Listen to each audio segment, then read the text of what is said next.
10 বছর ধরে একদিনের জন্য সুযোগ দেয়নি যে লিগাল প্রফেশনাল লোকজনের কাছে বাড়ি ভাড়া দেওয়া যায় না। বলেছি 1 সপ্তাহ বেশি কোনো লয়ারের এই স্ট্যাটিউটরি ক্লেম যদি পেন্ডিং থাকে তাহলে বার কাউন্সিলের সংশ্লিষ্ট কর্মকর্তাদের আমরা শোকজ করি। প্রত্যেকটা সংখ্যা এখন ডিজিটাল ফিল্ড হিসাবে আপনারা পাবেন। আপনার মোবাইল থেকে ক্লিক করলে আপনারা এটা পেয়ে যাবেন। আমরা কেন এই প্রোগ্রামটা হাতে নিলাম, আর একটি আমার অনেক আগের থেকে যে কখনো যদি কোনো সুযোগ থাকে এরকম একটু করবো, আমার অভিজ্ঞতা থেকে বলি। আমি যেদিন বিয়ে করতে যাব আমার বাসা ভাড়া নেই। বিয়ে করার দিন সকালবেলা আমি ইত্তেফাকে বিজ্ঞাপন দিয়ে বাড়িওয়ালাকে ফোন দিলাম। বাড়িওয়ালা বললেন কি করেন, বললাম মোটামুটি করেন। তো বললেন যে না আমি উকিলের কাছে বাসা ভাড়া দেব বলে ফোন কেটে দিলেন। আমি সেকেন্ড টাইম ফোন করলাম আর বললাম যে আপনার ঘরে কি বিবাহযোগ্য মেয়ে আছে, আমার ব্যাকগ্রাউন্ড চেক করলে পারে আপনার মেয়েকে আমার সাথে বিয়ে দিতে। তো উনি একটু এইভাবে বললো যে আপনার কথাগুলো ভালোই লাগলো, ঠিক আছে আমি আপনার জন্য বাসা রাখি। ওই বাসায় উঠলাম, 10 বছর ছিলাম। 10 বছর ধরে একদিনের জন্য সুযোগ দেয়নি যে লিগাল প্রফেশনাল লোকজনের কাছে বাড়ি ভাড়া দেওয়া যায় না, এই প্রশ্নবোধক চিহ্ন রাখার সুযোগ। সেদিন থেকে আমরা মনে করেছি যে আমার প্রফেশনাল জায়গায় এথিক্সের জায়গাটা অনেক বেশি করে স্ট্রং করতে হবে। বিয়ে করতে যাওয়াটা আমি আমার ওয়াইফের সাথে প্রেম করতাম। আমার শ্বশুর বাড়িতে যখন বলা হলো যে আমার সাথে ছেলে ওকালতি করবে, ওনারা নাক শিক্ষার উকিলের সাথে বিয়ে দেবেন না। সেটা আমার একটা কারণ, এই প্রফেশনটাকে আমরা এমন একটি প্রফেশনাল জায়গায় নিয়ে যেতে চাই যেখানে গেলে আমাদের এই প্রফেশন সম্পর্কে মানুষের শ্রদ্ধার জায়গাটা অনেক বেশি অর্জন করতে পারবে। আমাদের বার কাউন্সিলের ভাইস চেয়ারম্যান সাহেব বলেছেন আমাদের শুধু চেক সই করা আর রেজাল্ট শিটে সই করা ছাড়া অন্য কোনো কাজ থাকে না। আমার 2 বছর তাই মনে হচ্ছে, এই 17 মাসে সেটাই মনে হচ্ছে। আমি দায়িত্ব নেওয়ার পরে একদিন পরে একজন ব্রিগেডিয়ার সাহেব ফোন করলেন। ওনার বাবা মারা গেছেন 2.5 বছর আগে। তার বার কাউন্সিলে বেনিফিট ফান্ডের টাকার জন্য দরখাস্ত করেছেন, এটা পাননি। আমি সাথে সাথে তৎকালীন বার কাউন্সিলের যিনি সচিব ছিলেন ওনাকে ফোন করলাম। উনি বললেন 2.5 বছর কেন হচ্ছে, মিটিং হয়।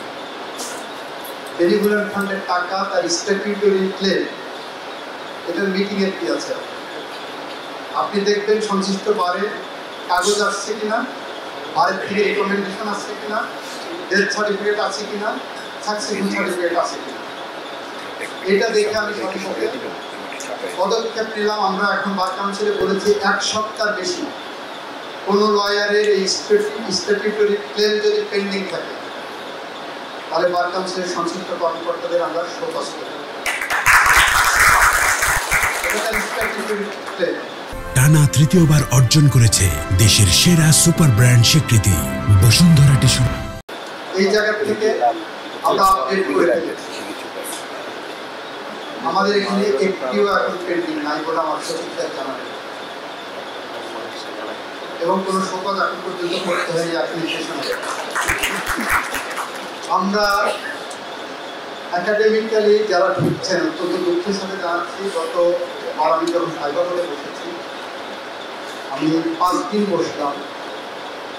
5 দিনে সর্বসাকুল্যে ব্যারিস্টার এবং পাবলিক ইউনিভার্সিটি থেকে পাশ করা সংখ্যা 20 জনের বেশি আমি পাইনি সর্বসাকুল্যে। বার কাউন্সিল পরীক্ষা সিস্টেমকে পরিবর্তন করা এখন সময় এসেছে। ইতিমধ্যে আমরা এনরোলমেন্ট কমিটিতে আলোচনা করেছি।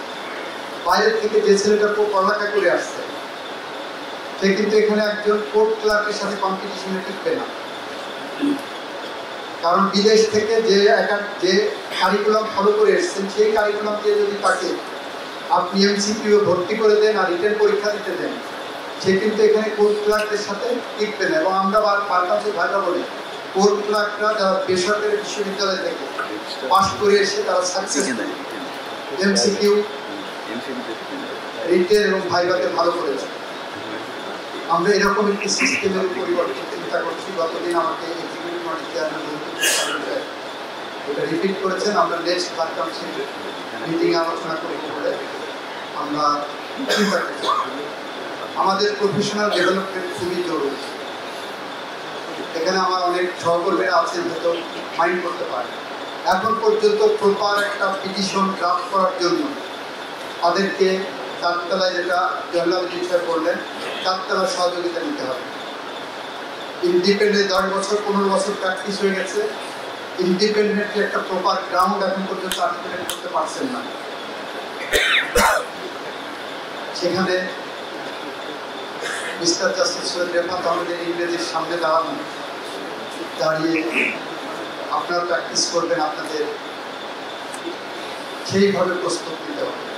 আগামী দিনে, আগামী শতাব্দীতে, আগামী দশকে বাংলাদেশের লিগ্যাল প্রফেশন অনেক বেশি চ্যালেঞ্জিং হবে। এআই আসছে, আপনি যে কোনো প্রশ্নের উত্তর এআইকে দিয়ে আপনি নিয়ে নেবেন, কিন্তু ইনডেপথ স্টাডি করা যেটা বোঝায়, একজন লয়ার হওয়ার জন্য যে দক্ষতা দরকার, সেই দক্ষতা দিনে দিনে ক্ষয়িষ্ণু ধারায় যাবে বলে মনে হচ্ছে। সেখান থেকে উত্তরণের জন্য আমাদেরকে প্রফেশনাল ডেভেলপমেন্ট প্রোগ্রাম যেটা আমরা হাতে নিয়েছি, এটা আরও ইন্টেন্সিফাই করবো আমরা। আশা করি আগামী শতাব্দীর চ্যালেঞ্জ মোকাবেলায় আমরা এমন একটি বার কাউন্সিল বা এই প্রফেশন রেখে যেতে চাই, যে প্রফেশন আমাদের কোনো ব্যর্থতা দায়ভার দেখাবে না। আমরা সেই প্রফেশনে এমন এক জায়গায় যদি না রাখতে পারি, তাহলে আমরা উত্তর পুরুষের ভীরুতা পুরুষের উপমা হয়ে যাবে। আমরা নিশ্চয়ই সেটা চাইতে পারি। আমরা সার্বিকভাবে এই কর্মসূচিতে ইতিমধ্যে বাংলাদেশ বার কাউন্সিলের সাধারণ সভায় সমস্ত বারের প্রেসিডেন্ট সেক্রেটারি উপস্থিত আমরা এই কর্মসূচি এন্ডোর্স করেছি।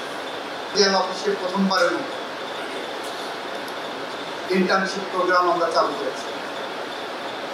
আমরা সেখানে বলেছি প্রায় প্রাথমিকভাবে 5টা বিশ্ববিদ্যালয় থেকে ল গ্রাজুয়েট, যারা ফ্রেশ ল গ্রাজুয়েট আসছেন, বের হয়ে আসছেন, তাদেরকে রিক্রুটমেন্ট প্রক্রিয়াতে আমরা কোনো দুর্নীতি বা পিক অ্যান্ড চুজের কোনো সুযোগ রাখি না।